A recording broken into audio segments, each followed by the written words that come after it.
આંખોની સામે આ બધી દુર્ઘટના થઈ અને દુઃખ જ ઘણું દુઃખ છે કે અહીંયા એરોપ્લેન નજીકથી આવે છે, પણ કોઈ દિવસ આવું અમે નહોતું વિચાર્યું કે આવી રીતના એરોપ્લેન આવશે અને આખું ક્રેશ થશે. અંદર ઘણા જે મેડિકલ સ્ટુડન્ટ હતા એ બી મતલબ થોડા બોડી આખી સળગી ગઈ છે. ઘણા સ્ટુડન્ટો હજી જીવતા છે અને જે બીજા જે લોકો ત્યાં ચાલતા જતા હતા, ગાડીઓ લઈને જતા હતા, એ લોકોને પણ ઈજા થઈ છે. અમદાવાદ પ્લેન ક્રેશમાં જે આપણા વિજયભાઈ રૂપાણીનું અવસાન થયું એને લઈને ખૂબ જ મોટા સમાચાર સામે આવી રહ્યા છે.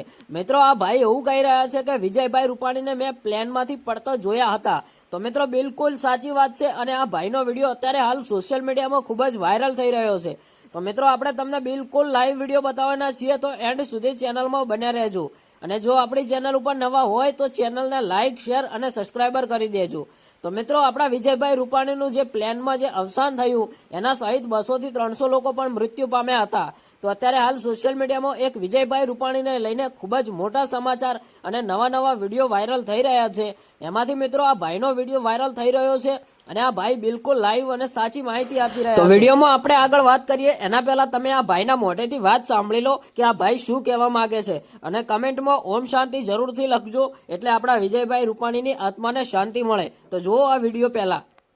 કે અત્યારે સરકારે એમ કહે છે કે બધાને કરોડ રૂપિયા આપવાની તમે વાત કરી છે, પણ જે ત્યાંથી જે ચાલતા જે માનવતો હતા, જે બીજા જે સ્થાનિક લોકો હતા, એમને તો કોઈ ગવર્મેન્ટે હજી સુધી કોઈ સહાય બહાર પાડવામાં આવી નથી. તો મને ગવર્મેન્ટને એક જ રિક્વેસ્ટ છે કે સાહેબ, કે તમે જે પ્લેનમાં બેઠા હતા એમને તો તમે સહાય કરો જ છો, પણ જે બાજુમાં જે બીજા જે માણસો હતા, જે બીજા અન્ય લોકો હતા, એમને બી તમે સહાય આપો તો બહુ ઘણી વસ્તુ સારી છે.